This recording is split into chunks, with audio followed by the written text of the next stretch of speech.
আসসালামু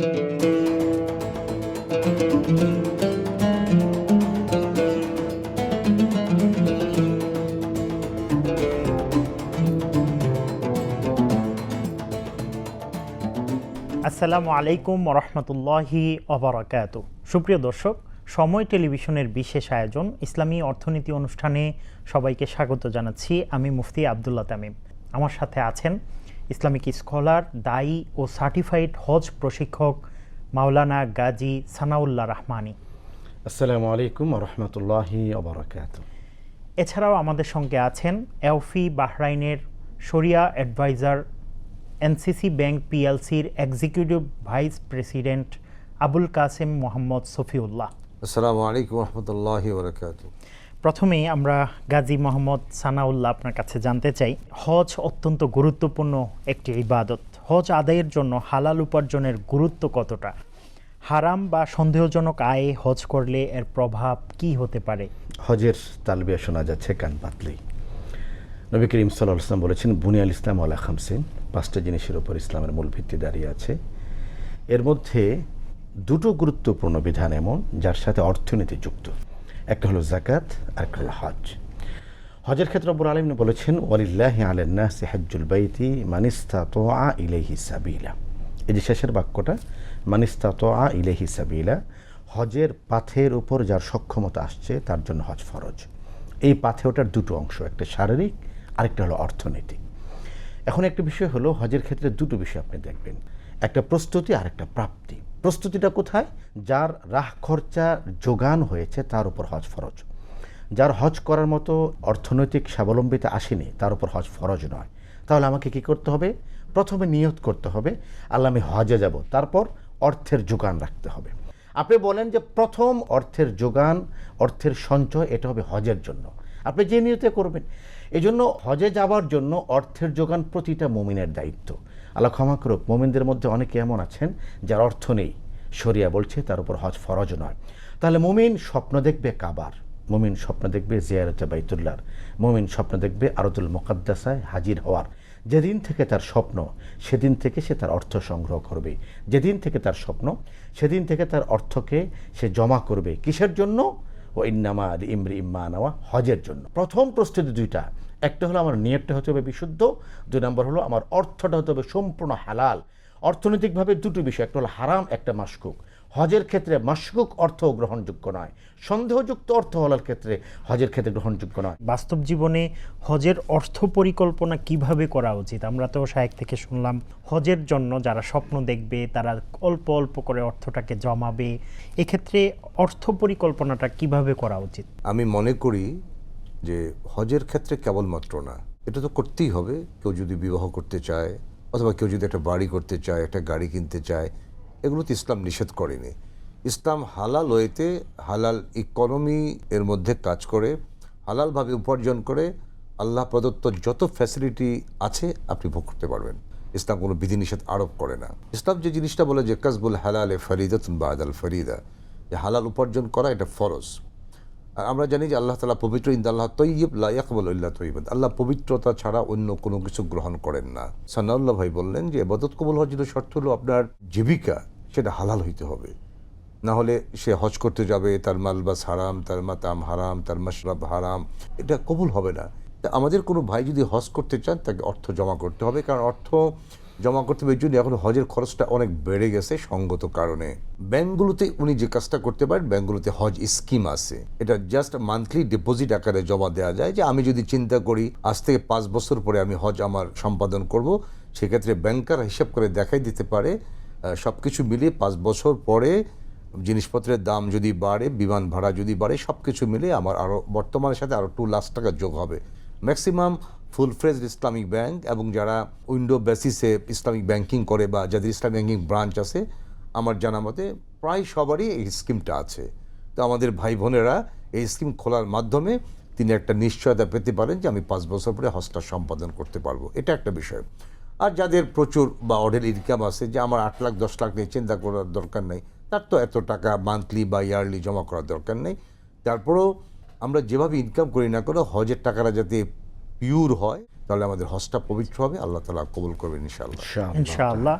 শায়েখ, আপনার কাছে ছোট্ট করে জানতে চাই, আপনি একটু আগে বলছিলেন যে মাশকুকের যে বিষয়টা, সন্দেহজনক টাকা এড়িয়ে যাওয়ার একটা নির্দেশনা, তো ইসলাম আসলে কি নির্দেশনা দেয়? পরিবারের প্রয়োজন, তারপরে যে হজের ইবাদতটা এটা পালন করার ক্ষেত্রে অর্থনৈতিকটা কিভাবে সে যোগান দিবে, এই বিষয়গুলো একটু বলুন। আপনার এখানে বাক্যটা লেখা আছে ইসলামী অর্থনীতি, তিনটা বাক্য আমি বলবো। একটা হলো ইসলাম, একটা অর্থ, আর একটা নীতি।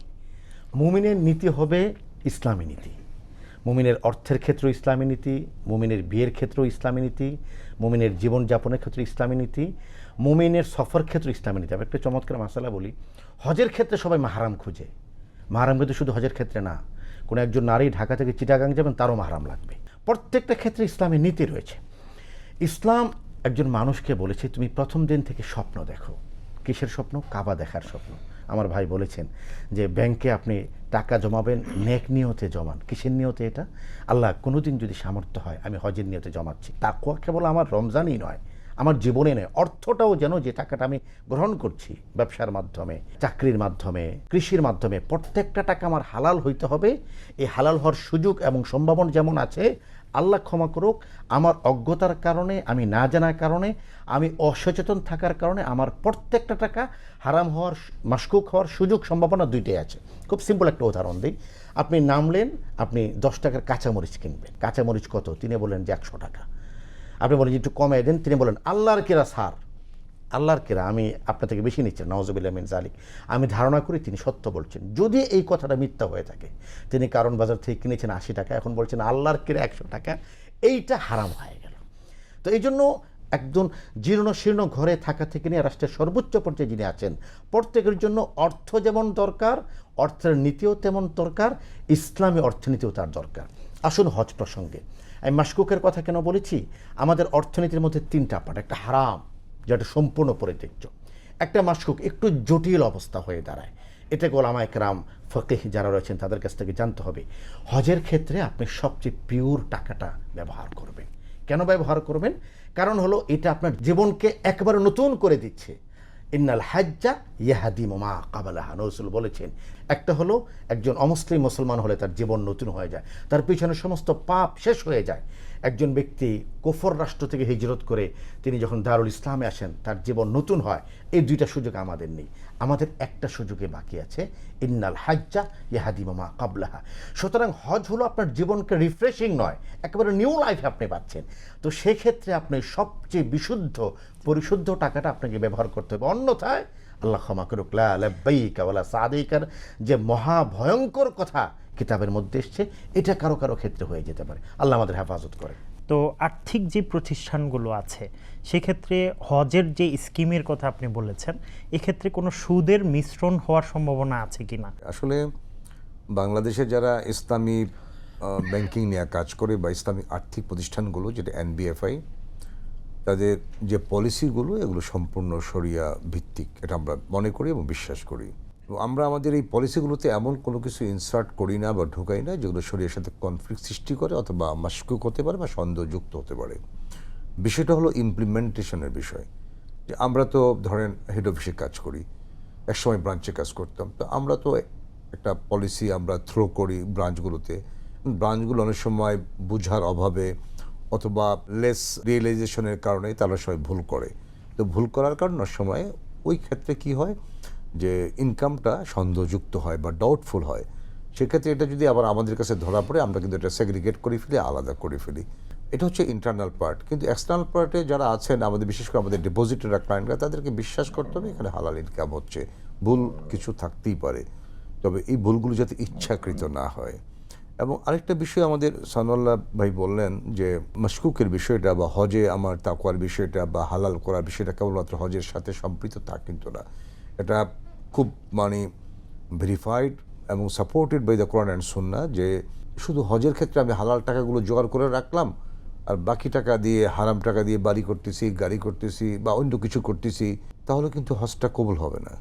সুতরাং আপনি আপনার জীবনের প্রতিটা স্টেপে, প্রতিটা পদক্ষেপে, প্রতিটা জায়গায়, প্রতিটা চিন্তার ক্ষেত্রে এবং প্রতিটা খরচের ক্ষেত্রে আল্লাযীনা ইযা আনফাকু লাম ইউসরিফু ওয়া লাম ইয়াকতুরু ওয়া কানা বাইনা যালিকা কাওয়ামা। এ হচ্ছে মুসলিম উম্মাহ, হোল নেশন, যারা কৃপণতা করে না, হয়তো খরচও করে না। এরপরে আল্লাহ তাআলা অন্য জায়গায় বলছেন যে কেবলমাত্র হালাল ইনকামই কবুল করা হবে। ইয়াসআলুনাকা মাযা ইউনফিকুন কুল আফওয়া। হারাম ইনকামের তো প্রশ্নই আসে না এটা কবুল হওয়ার। ইনকামকে আমরা হারাম বা হারামকে ইনকাম আমরা বলতেও রাজি না, ওটি ইনকামের মধ্যে পড়েই না। আপনার সারা জীবনব্যাপী যে জীবন সাধনা হবে সেটা হচ্ছে যে হালাল ইনকামের পেছনে ঢুকতে হবে, আল্লাহর রিজকে হালালভাবে অনুসন্ধান করতে হবে। এই বিষয়গুলো আমাদের খেয়াল রাখতে হবে, সে অনুযায়ী আমল করা উচিত আমাদের সকলেরই। এই পর্যায়ে মাওলানা গাজী সানাউল্লাহ রহমানী আপনার কাছে জানতে চাই, ঋণ নিয়ে হজ করা কতটা শরিয়া সম্মত, আর কোন অবস্থায় এটা বৈধ বা কোন অবস্থায় এটা অনুচিত? প্রশ্নটা একটু জটিল। একটা বিষয় হলো যে ঋণ মানুষ কেন নয়, তার প্রয়োজন পূরণের জন্য ঋণ নেয়, এটা হলো প্রথম বিষয়। তবে বর্তমান অর্থনীতিতে, আমি ইসলামী অর্থনীতি বলছি না, বর্তমান প্রচলিত অর্থনীতিতে ঋণ দুই কারণে নেয়। একটা হলো কারো ঘরে খাবার নেই, তিনি নিচ্ছেন। আরেকটা হলো আগামী 100 বছরের জন্য কেউ ঋণ নিচ্ছেন। তো প্রাচুর্যের জন্য যে ঋণ নিচ্ছেন, এই ঋণটাকে শরিয়া হজের ক্ষেত্রে প্রতিবন্ধক মনে করে না।